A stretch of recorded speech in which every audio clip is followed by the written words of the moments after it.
자, 미국 증시 마감 동향부터 살펴보도록 하겠습니다. 클로징벨 중계석입니다. 장혜진 앵커와 함께하겠고요. 로자타 투자전문 추진석 포트폴리오 팀장 나오셨습니다. 어서 오세요. 자, 먼저 장혜진 앵커가 3대 지수 어떻게 마감됐는지 정리해 주시죠. 네, 현지 시간 23일 미국 3대 지수는 일제히 상승 마감을 했습니다. 이날 개선된 지표가 발표된 것에 더해서 미중 무역 합의와 관련해서 안도감이 인데다가 이 나이키와 애플이 지수 상승을 이끌었기 때문인데요. 나스닥 같은 경우에는 이 장중에 사상 최고치를 또 한 번 경신하기도 했습니다. 지난해 12월 이후 8일 연속 오르면서 가장 긴 상승 랠리를 펼치고 있는데요. 먼저 이날 나온 지표부터 확인을 해보시죠. 유로존의 구매 관리자 지수 PMI가 일제히 개선되면서 경제 회복에 대한 기대감을 키웠습니다.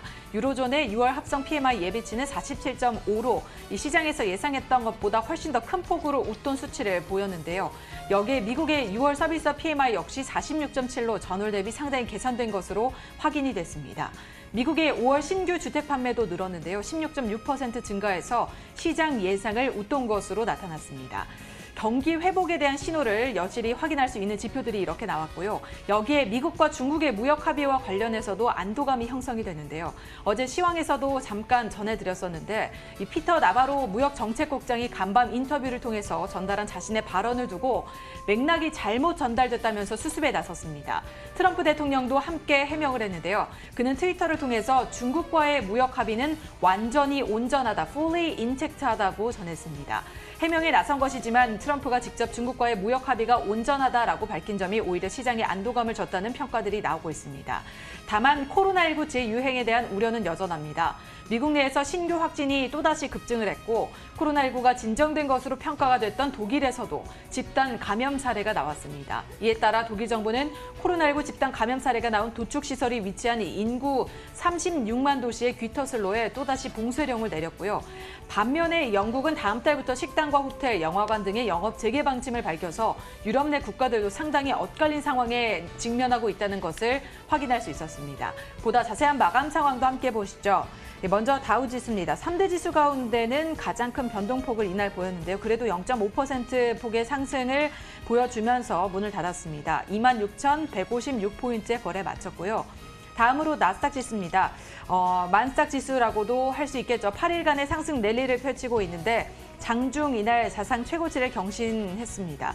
0.74% 오른 채 마감을 했고요. 1,131포인트의 거래 마친 모습이었습니다. 마지막으로 S&P 500 지수입니다. 0.43% 올라 3,131포인트의 거래 마친 모습이었습니다. 이렇게 3대 지수 일제히 상승을 했고 장중에 나스닥 같은 경우에는 사상 최고치를 또 한 번 쓰면서 이날 장을 마쳤는데요. 팀장님, 이날 증시 어떻게 보셨나요? 네, 미국의 주택 지표도 좋았고 그리고 유로존의 PMI 그리고 미국의 PMI도 역시 좀 양호하게 나왔습니다. 역시 이렇게 경제 지표가 좀 좋게 나오니까 결국은 팬데믹 이후에 신속한 경기 회복 기대감으로 좀 해석이 됐고 이런 부분들이 오늘 증시에 호재로 작용했다고 볼 수가 있겠습니다. 어제 좀 해프닝이 있었죠. 나바로 국장이 무역 합의가 끝났다라고 발언을 했고 S&P 500 지수 선물이 플러스로 가다가 마이너스 1.5%까지도 낙폭을 확대하기도 했습니다. 우리나라 증시도 하락으로 전환하기도 했고 원달러 환율도 당시에 좀 급등을 했고요. 하지만은 다행히 좀 해명을 했죠. 그러면서 선물 시장부터 초반에 좀 분위기가 좋았던 게 장중 흐름으로 이어지지 않았나라는 생각이 듭니다. 나스닥이 8일 연속 상승세를 지속을 했는데요. 이것이 2019년 12월에 11일 연속 랠리 이후에 또 최장기간 상승세를 지금 유지하고 있습니다.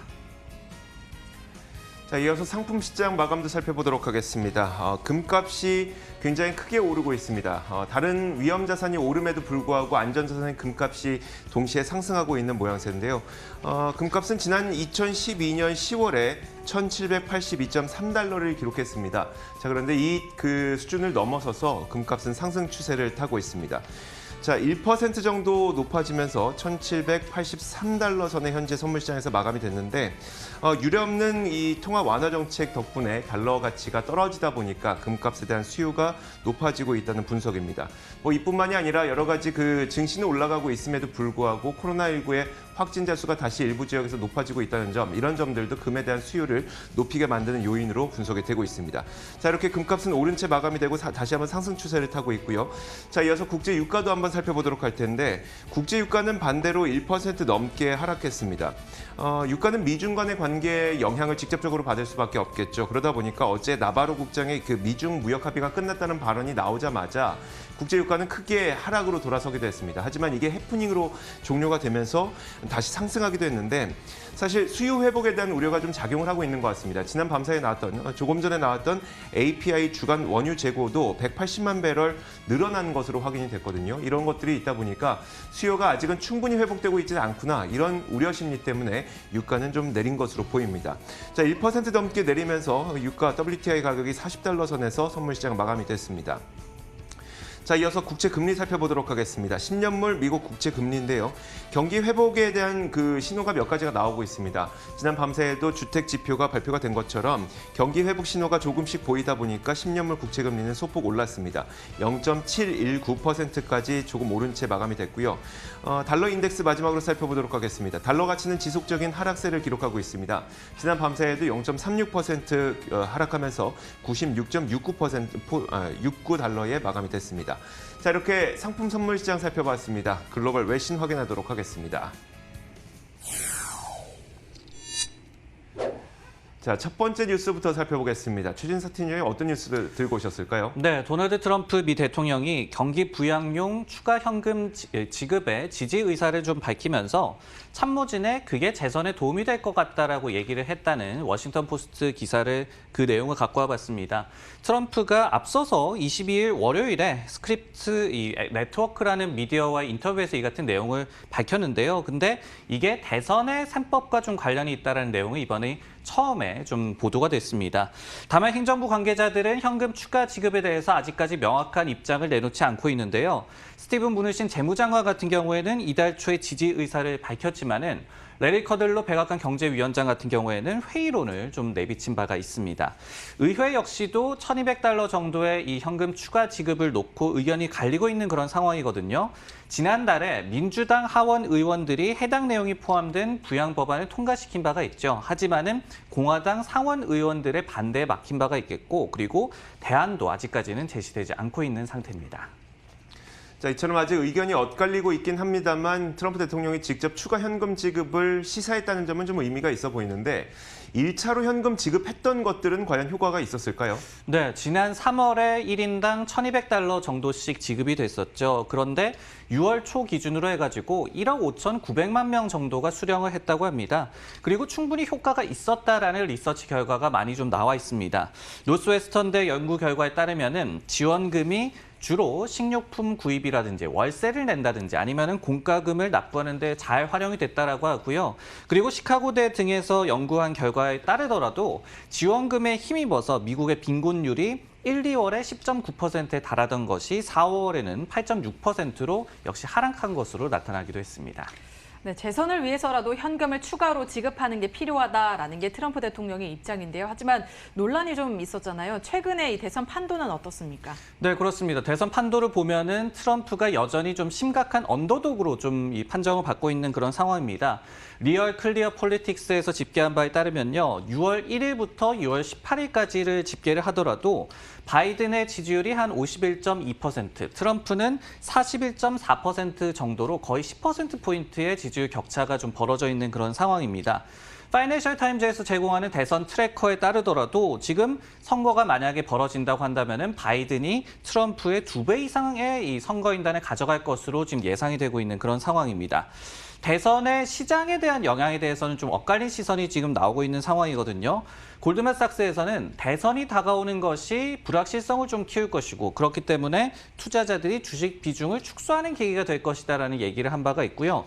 반면에 JP모건 같은 경우에는 바이든이 승리할 것이고 법인세가 낮게 유지되는 가운데 지정학적 리스크가 완화될 것이다. 즉 증시에 또 긍정적일 것이다라는 분석을 제시하기도 했습니다. 네, 다음 뉴스는 이조 앵커의 픽입니다. 내용 확인해 보겠습니다. 자, 요즘 시장에 과연 버블이 낀 것이냐 아닌 것이냐 많은 분들이 궁금해하고 있을 텐데 제임스 블러드 세인트루이스 연은 총재가 버블은 보이지 않는다고 발언을 했습니다. 또 요즘 많은 관심을 받고 있는 수익률 곡선 관리를 과연 정책으로 사용할 것이냐, 이건 의구심이 더 많기 때문에 당분간 정책으로 사용하지 않을 것이라는 점을 또 시사하기도 했고요. 이 관련 내용을 마켓워치 기사를 통해서 직접 살펴보도록 하겠습니다. 연준이 막대한 그 완화 정책을 쓰면서 자산 버블에 대한 우려가 있지만 이 세인트루이스 연은 총재는 위험한 자산 버블이 형성되고 있는 신호는 보이지 않는다고 선을 그었습니다. 그는 블룸버그 TV와의 인터뷰를 통해서 버블은 언제나 우리의 이슈라면서 닷컴 버블이나 글로벌 금융위기를 야기했던 주택시장 버블 정도의 엄청난 버블만 우리가 보고 있는 게 아니라고 했습니다. 다시 말하자면 작은 규모의 버블까지도 면밀하게 관찰을 하고 있다는 의미로 해석해 볼 수가 있을 것 같고요. 그러면서 그는 지금까지는 괜찮다고 평가를 했습니다. 아주 면밀히 관찰하겠다 이렇게 설명하기도 했고요. 그는 또 지금 연준이 단행하고 있는 이 채권 매입이 좀비 기업을 살려둠으로써 자본시장을 위태롭게 하는 게 아니라고 또 선을 긋기도 했습니다. 하지만 최근 시장에 관심을 받고 있는 이 수익률 곡선 관리, 여기에 대해서는 이 부정적인 입장을 밝혔는데 2차 세계대전 이후 수익률 곡선 관리에 들어갔을 때 결과는 항상 눈물로 끝났다면서 이 전쟁 이후 1951년까지 이 과도한 인플레이션으로 미국이 고생했던 사례를 들어봤습니다. 세인트루이스 연은 총재가 버블이 보이지 않는다고 평가했는데 이거 어떤 의미로 받아들여야 될까요? 그 의미를 파악하기 위해서는 자산 버블의 정의를 다시 한번 살펴볼 필요가 있을 것 같아요. 주택이나 주식, 금값 등의 이 펀더멘털에 뒷받침 없는 이 유력한 좀 상승세, 좀 단기간 내에 가격이 상승하는 것을 자산 버블이라고 일컫죠. 아니면은 한쪽으로 투자 수요가 굉장히 편중되는 것을 또 자산 버블로 칭할 수가 있겠습니다. 연준 유력위원회 버블이 없다라는 발언은 이 같은 상황에서 비정상적인 자산 가격 뻥튀기는 좀 없다라는 식으로 해석을 할 수가 있을 것 같습니다. 그리고 지금 연준의 부양책 역시도 기업들의 자금 조달 시장을 지원하는 데 좀 집중을 하고 있다. 그리고 효과를 보고 있다라고 저희가 해석을 하면 될 것 같고요. 그리고 증시 입장에서도 버블을 좀 더는 발언으로 해석을 할 수도 있겠죠. 이미 오펜하이머라든지 시티그룹 등의 IB에서는 증시가 버블이 아니다라는 분석을 제시한 바도 있습니다. 또 다른 시사점을 한번 생각해 본다면요. 과거에는 버블이 일어났을 때 결국은 이 버블이 터지면서 심각한 경기 침체로 이뤄진 바가 있습니다. 지금도 코로나19 팬데믹발 침체는 좀 유력하게 예상이 되고 있는 상황이죠. 하지만 이 같은 발언을 놓고 볼 때는 전염병 사태 그 이상의 침체 우려는 좀 덜 수 있는 그런 발언으로 해석할 수 있을 것 같습니다. 네, 알겠습니다. 자, 이어서 장혜진 앵커가 꼽은 외신도 살펴보도록 하죠. 네, 미국 국립알레르기 전염병 연구소 소장이죠. 앤서니 파우치가 이날 하원 코로나19와 관련한 하원 청문회에 출석해서 미국 내 일부 지역에서 코로나19 감염 추세가 충격적으로 급증을 하고 있다라고 밝혔습니다. 한때 극심한 확산세를 보였던 뉴욕주가 아닌 다른 주에서 이러한 급증세를 확인을 했다면서 이는 지역사회 내에서 확산세가 상당히 많이 커지고 있다라는 것을 보여주는 것이라며 상당히 우려스럽다고 발언을 했는데요. 그는 또 백신이 내년 초에나 가능할 것으로 예상이 된다고 말을 했습니다. 그의 여러 가지 증언 내용들 중에서 또 화제가 됐던 게 최근 트럼프 대통령이 오클라호마 털사에서 연 선거 유세에서 코로나19 검사와 관련해서 양날의 검이라고 표현을 하면서 전문가들에게 검사 속도를 늦춰달라고 요청할 것이다 라고 발언한 것에 대한 증언을 한 것인데요. 파우치 박사는 백악관의 코로나19 태스크포스 팀은 트럼프 대통령으로부터 아무런 지시를 받지 못했다라면서 우리 중 어느 누구도 이런 검사를 늦추라는 말을 듣지 못했고 사실 그렇더라도 앞으로 많은 검사를 진행해 나갈 것이다라고 강력하게 그의 입장을 밝혔습니다. 외신들은 이러한 파우치 박사의 증언이 트럼프의 지지자들에게 검사 속도 둔화를 촉구했었다는 대통령의 발언이 상당한 논란을 불러일으킬 것이다. 라며 우려스러운 내용을 보도했는데요. 그러나 트럼프 대통령은 기자들에게 이 농담 여부와 관련해서 자신은 이 농담하지는 않는다고 답변을 했고요. 트위터를 통해서도 자신의 의견을 밝혔습니다. 파우치 박사가 항상 우리와 좋은 일을 함께 하는데 왜 이 레임스트림 미디어죠. 즉, 이 가치가 떨어진 매체나 미디어들이 우리를 비난하는지 모르겠다. 우리를 대하는 태도가 이렇냐며 굉장히 비난을 했습니다. 결국에는 이 모든 것이 페이크 뉴스, 가짜 뉴스였기 때문이라고 밝혔는데요. 코로나19 검사를 놓고 이렇게 오락가락하는 트럼프 대통령, 월가에서는 뭐 어떤 입장으로 바라보고 있을까요? 네, 이렇게 다소 좀 오락가락하는 그런 입장을 보이기도 하고 그리고 트럼프가 다소 지나친 언사를 하기도 합니다. 여기에 또 더해서 지난 현금 지급을 했을 때 그 수표에 이름을 새겨 넣었었죠. 그러면서 좀 생색을 좀 심하게 낸다라는 그런 비판 여론을 맞닥뜨리기도 했습니다. 물론 JP 모건이 이 바이든의 승리가 호재라고 의견을 내놓고 있기는 하지만은 월가는 하지만 아직까지는 트럼프가 재선에 성공하는 것을 이 심각한 리스크로는 보지는 않는 것 같습니다. 골드만삭스 같은 경우에는 트럼프가 재선에 실패했을 때 오히려 미국 기업들의 법인세가 재인상될 가능성을 좀 우려를 했고요. 한편 RBC는 한때는 트럼프의 재선 확률과 증시 흐름이 연동됐었다. 하지만은 지금은 재선 확률이 하락하고 있음에도 불구하고 증시가 랠리하고 있다라고 얘기를 하면서 이 같은 선거 가도 구도에 좀 개의치 않는 모습을 또 보여주기도 했습니다. 자, 이렇게 지난 밤새 있었던 여러 가지 글로벌 외신 살펴봤습니다. 이어서 종목 뉴스 확인하도록 하겠습니다.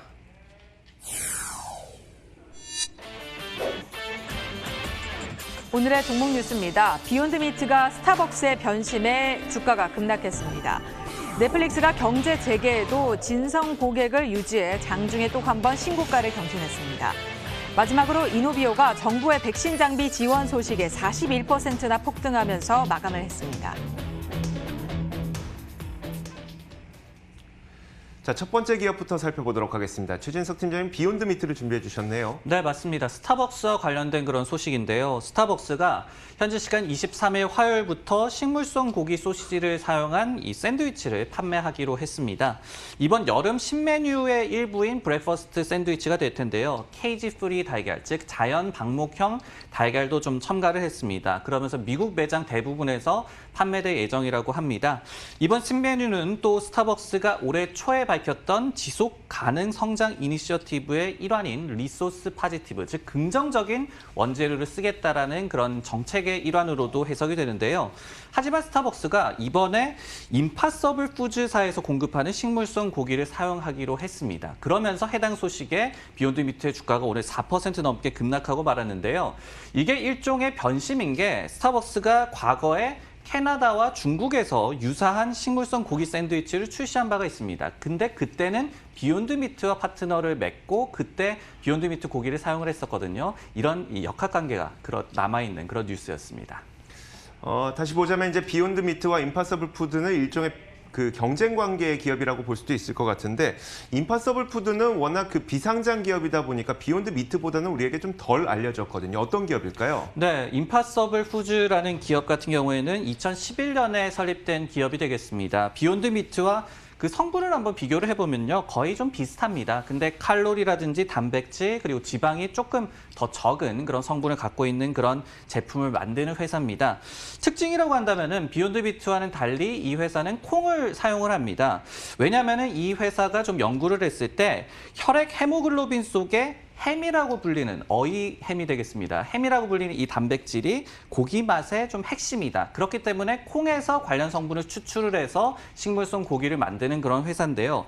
그렇기 때문에 매출 규모는 아직 굉장히 좀 적지만은 가장 실제 고기와 비슷한 맛을 내는 제품을 생산하는 기업으로 또 유명합니다. 그렇기 때문에 비욘드 미트의 강력한 경쟁자라고 할 수 있겠죠. 네, 오늘 잠시 주춤하긴 했지만 최근에 이 비욘드 미트가 굉장히 좋은 흐름을 보였거든요. 주가 흐름이 매우 양호한 편이었는데 앞으로 비욘드 미트 좀 어떻게 봐야 될까요? 네, 지난주에 이 비욘드 미트가 최저가 알트팩을 출시를 했었죠. 거기에 대해서 긍정적인 평가를 받으면서 주가도 굉장히 좀 순항을 했었습니다. 일단 올해 하루 정도 좀 숨고르게 했다라고 좀 평가를 할 수가 있겠는데요. 최근에 제시됐던 긍정적인 투자 의견도 있었죠. 크레딧 스위스에서 목표 주가 142달러를 제시를 하면서 단기적으로는 코로나19 팬데믹에 따른 전통적인 고기 가공 이 시장의 좀 둔화, 그리고 장기적으로는 소비자들의 건강 중시 트렌드에 수혜를 받을 것으로 분석을 한 바가 있습니다. 다만 임파서블 푸드 외에도 켈로그라든지 타이슨 푸드, 네슬레 등도 식물성 고기를 지금 생산하고 있기 때문에 이들 기업과의 경쟁 구도는 앞으로 계속해서 좀 주시를 해봐야 될 것 같습니다. 네, 다음 종목 뉴스는 이조 앵커의 픽입니다. 내용 확인해 보겠습니다. 자, 이번에는 넷플릭스입니다. 넷플릭스가 장중에 다시 한번 신고가를 터치했다가 이 장 막판에 시장 전체적으로 이제 상승 탄력이 좀 줄어들면서 결국은 약보합권에서 마감이 됐긴 했습니다만 이 넷플릭스의 주가가 다시 한번 장중 신고가를 터치하기도 했습니다. 이 관련 내용을 한번 살펴보면요.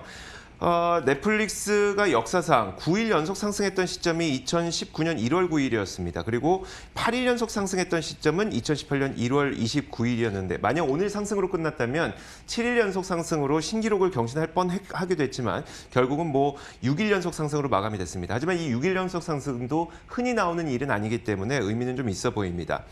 자, 넷플릭스에 대해서는 재택근무 그리고 자가격리 수혜를 가장 많이 본 기업 가운데 하나로 꼽히고 있죠. 다만 최근 우려됐던 것이 바로 이겁니다. 경제가 재개되면서 사람들이 이제 넷플릭스의 구독을 끊고 다시 일자리로 복귀하는 것 아니냐 이런 그 우려감이었었는데 넷플릭스 가입자가 줄어들 것이라는 우려였었죠. 하지만 JP모건에서 실제로 조사해 본 결과를 보니까요. 일간 활성 사용자 수가 지난 8주 동안 작년에 비해서 약 19에서 20% 성장한 채로 안정적인 흐름을 이어가고 있는 것으로 확인이 됐습니다. 그러면서 JP모건에서는 이렇게 분석을 했는데요. 구독자들의 넷플릭스를 향한 강한 열정은 지속되고 있고 또 진성 구독자들이 유지되고 있다고 평가를 했습니다. 더불어서 뭐 넷플릭스는 오늘 조금 약보합권을 마감하긴 했지만 그래도 올해 들어서만 44.9% 정도 굉장히 높은 주가 상승을 기록하고 있습니다. 팀장님, 그 넷플릭스가 사실 만약에 사람들이 정말 구독을 끊고 일자리로 돌아가면 어떡하지? 라는 걱정이었었거든요. 이제 이런 걱정은 안 해도 될까요? 넷플릭스가 이제 7월 중순쯤에 2분기 실적을 발표를 하거든요. 근데 현재 돌아가는 상황을 보면은 단기적인 우려보다는 기대감이 굉장히 좀 큰 것 같습니다. 최근에 썬트러스트라는 기관에서도 2분기 유료 회원 순증가가 900만에서 1200만에 달할 것으로 예상을 했습니다. 지금 이 사측에서 내놓았던 가이던스가 한 750만 정도고 컨센서스가 770만 정도인 것을 감안을 한다면은 굉장히 공격적인 전망치를 내놓은 것인데요. 근데 해당 기관이 1분기 때도 거의 가장 긍정적인 전망을 제시를 했었습니다. 최소 950만 명이 순증가를 할 것이다라고 예상을 했는데 실제는 1577만 명이 나왔죠. 그렇기 때문에 이번에도 이렇게 불리시한 전망이 맞아떨어질 가능성도 저희가 배제를 할 수는 없겠습니다. 제프리스 역시도 당사 조사 결과 인도에서 가입을 한 사람들의 90% 그리고 영국의 가입자 70%가 돈을 덜 낼 의향이 있다라고 밝혔다고 합니다. 이 같은 의미는 굉장히 크죠. 넷플릭스 입장에서는 앞으로 가격을 좀 인상할 여지를 주는 그런 캐탈리스트라고 할 수가 있겠고 그리고 이 당사에서도 목표 주가를 520달러로 또 제시를 했거든요. 일단 넷플릭스와 관련해서는 최근에 분위기는 굉장히 좋습니다. 자, 이렇게 넷플릭스까지 봤습니다. 마지막으로 이 장혜진 앵커가 준비한 종목 살펴보죠. 네, 미국의 유력한 백신 개발 후보 기업으로 꼽히는 이노비오가 이날 시장에서 주목을 받았는데요. 미국 국방부에서 이 이노비오가 개발 중인 실험용 코로나19 백신 전달용으로 만드는 이 손바닥 크기의 장비를 생산하는데 7,100만 달러의 자금을 지원한다는 소식에 개장전 거래에서도 15% 가까이 올랐고요. 마감 기준으로도 함께 보시면 41% 가까이 올랐습니다.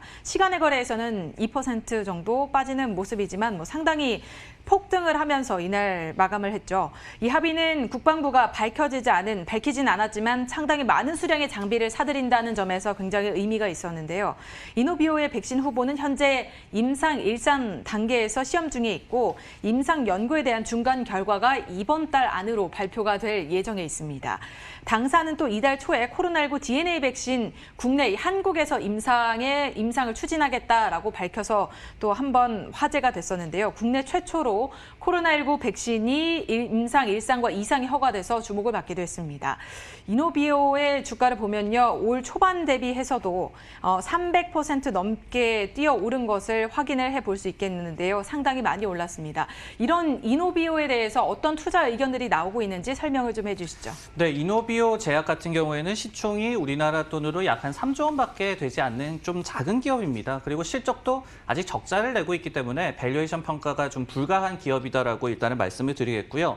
다만 마켓워치에서 집계를 하고 있는 평균 투자 의견은 비중 확대로 좀 긍정적입니다. 그리고 8개 IB가 이 같은 의견을 제시를 하고 있고 평균적인 목표 주가가 16.75달러니까 오늘의 급등을 좀 제외를 한다라고 한다면은 어쨌든 간에 좀 업사이드를 시장에서 점치고 있는 기업이다라고 보여집니다.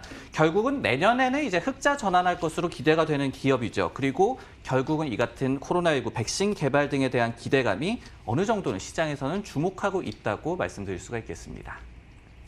자, 이렇게 지난 밤새 있었던 글로벌 뉴스와 더불어서 종목 뉴스까지 확인해봤습니다. 장혜진 앵커와 함께했고요. 로제타 투자자문 최진석 포트폴리오 팀장 수고하셨습니다. 고맙습니다.